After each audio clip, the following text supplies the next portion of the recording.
여러분 반갑습니다. 오늘은 초막절에 대해서 말씀을 드리도록 하겠습니다.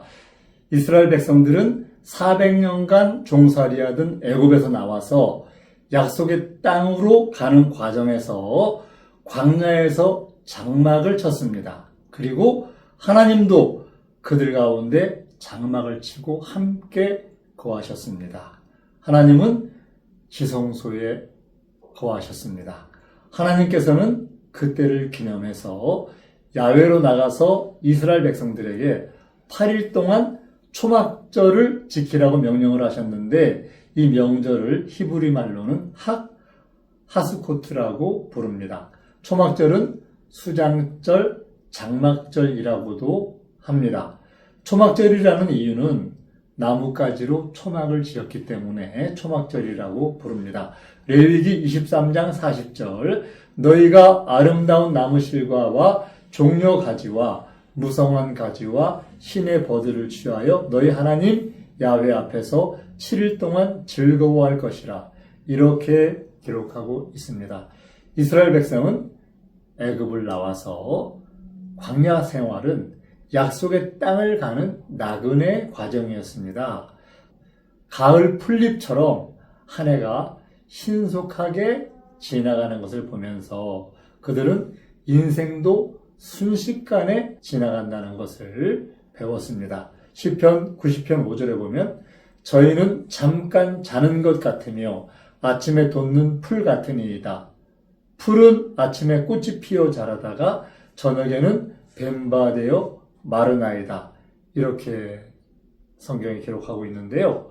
우리의 인생은 아침에 돋는 풀이라고 생각을 합니다. 그리고 이 풀이 아침에 꽃이 피어서 자라다가 그날 하루도 지나지 않아서 그날 저녁에 뱀바되어 마른다, 이렇게 얘기를 하고 있습니다.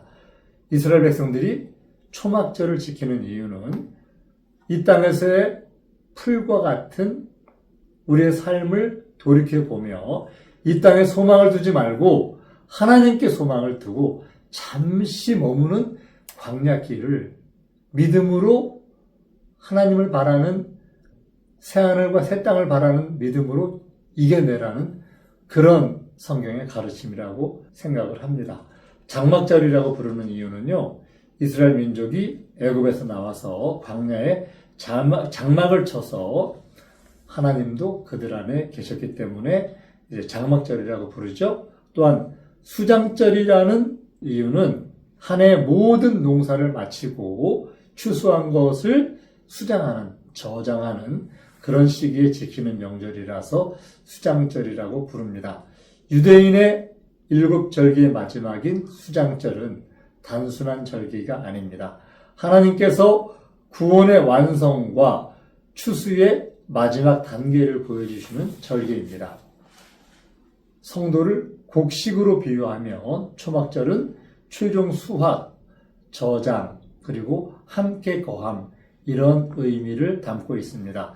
이 절기는 새언약 성도들에게 이루어질 진정한 하나님의 장막에 대한 모형과 그림자입니다. 계시록 7장 15절에 보면 그들이 하나님의 보좌 앞에 있고 또 그의 성전에서 밤낮 하나님을 섬기며 보좌에 앉으신 이가 그 위에 장막을 치시리니, 21장 3절에 보면 내가 들으니 보좌에서 큰 음성이 나서 가로되 보라, 하나님의 장막이 사람들과 함께 있음에 하나님이 저희와 함께 거하시리니 저희는 하나님의 백성이 되고 하나님은 친히 저희와 함께 계셔서, 이렇게 기록하고 있습니다. 이 초막절, 장막을 치고 야외에서 8일 동안 거하는 그 이스라엘 명절의 율법의 명절, 이 명절은 바로 하나님이 우리 가운데 장막을 치시는 그 장막의 모형이라는 것을 성경에서는 우리에게 말씀하고 계세요. 하나님께서 거하시는 처소는 모세의 성막, 다윗의 장막을 거쳐서 새언약의 성도가 하나님께서 거하시는 장막으로 이루어지죠. 성경은 새언약의 성도를 하나님이 거하시는 성전이다 이렇게 기록하고 있습니다. 고린도전서 3장에 너희가 하나님의 성전인 것과 하나님의 성령이 너희 안에 거하시는 것을 알지 못하느냐.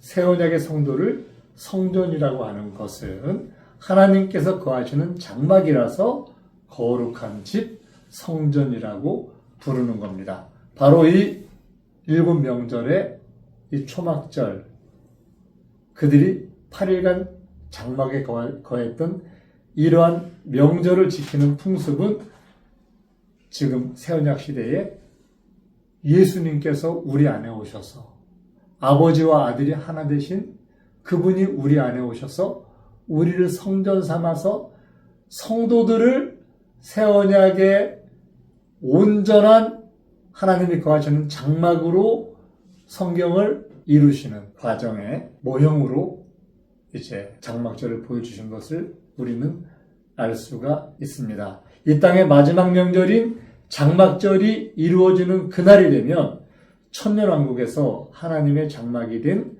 부활성도, 변화성도들의 몸이 또한 다스림을 받는 혈육의 백성들 위에 세워질 것입니다.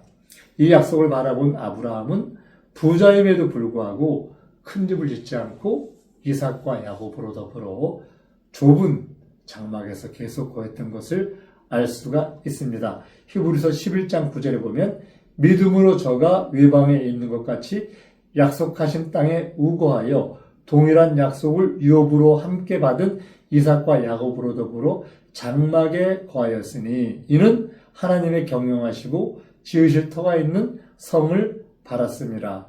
저희가 이제는 더 나은 본향을 사모하니 곧 하늘에 있는 것이라.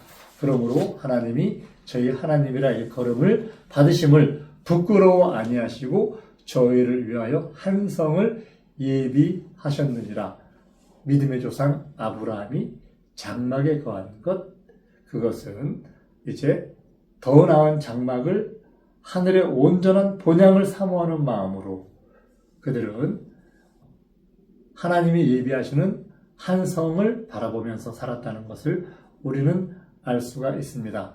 아브라함과 이삭과 야곱은 장막에 살면서 자신들을 나그네라고 증거했습니다.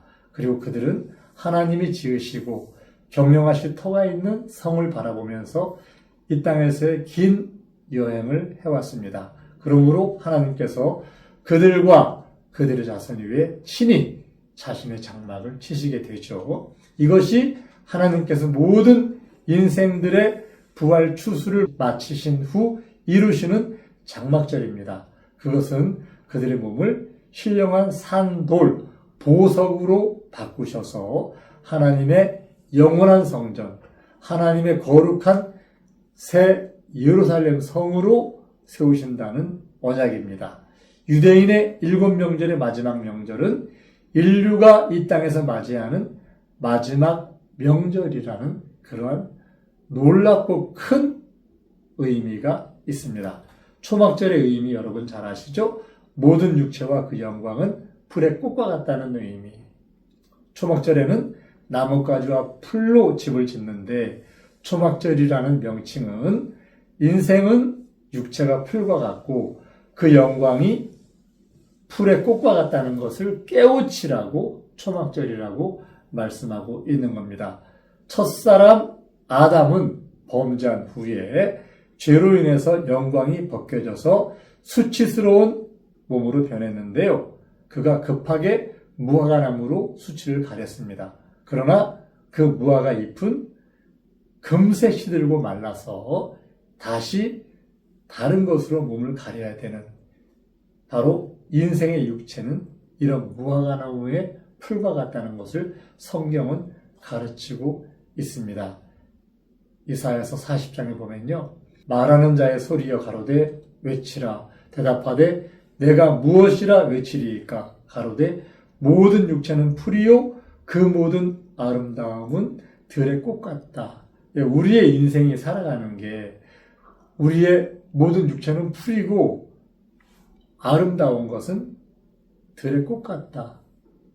아침에 꽃이 피었는데 저녁에 뱀바가 되어서 마르는 꽃 같다. 이렇게 성경은 우리에게 경고하고 있습니다. 사람의 몸이 옷보다 중요한 것 같이 영이 옷과 같은 육체보다 중요한 줄을 우린 압니다. 그래서 내 영을 위해서 우린 이 땅을 살아가야 됩니다. 육체의 소원을 따르는 게 아니라 내 영의 소원을 따라서 이 땅을 살아가야 우리는 풀의 꽃 같은 이 땅에서 이제 잠깐 삶이 끝났을 때 하나님을 만날 수가 있습니다. 마태복음 6장 25절에 보면요. 그러므로 내가 너희에게 이르노니 목숨을 위하여 무엇을 먹을까 무엇을 마실까 몸을 위하여 무엇을 입을까 염려하지 말라. 목숨이 음식보다 중하지 아니하며 몸이 의복보다 중하지 아니하냐. 공중의 새를 보라. 심지도 않고 거두지도 않고 창고에 모아 들이지도 아니하되 너희 천부께서 기르시나니 너희는 이것들보다 귀하지 아니하냐. 또 너희가 어찌 의복을 위하여 염려하느냐. 들의 백합화가 어떻게 자라는지 생각하여 보라. 수고도 아니하고 길쌈도 아니하느니라. 그러나 내가 너희에게 말하노니 솔로몬의 모든 영광으로도 입은 것이 이 꽃 하나만 같지 못하였느니라. 스바 여왕이 솔로몬의 영광의 말을 듣고 솔로몬을 찾아왔습니다. 그리고 깜짝 놀랐습니다. 들었던 소문보다 훨씬 더 솔로몬의 영광은 대단했습니다. 그 찬란한 솔로몬의 영광, 그 영광도 결국은 그가 입은 것이 들의 풀꽃 하나만 같지 못하다고 성경은 기록하고 있습니다.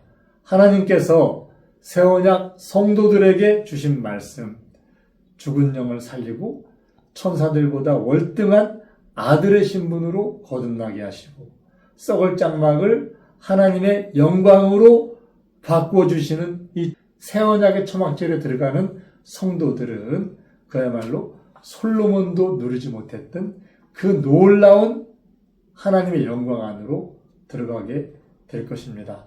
베드로전서 1장 23절에 보면요. 너희가 거듭난 것이 썩어질 씨로 된 것이 아니요 썩지 아니할 씨로 된 것이니 하나님의 살아있고 항상 있는 말씀으로 되었느니라.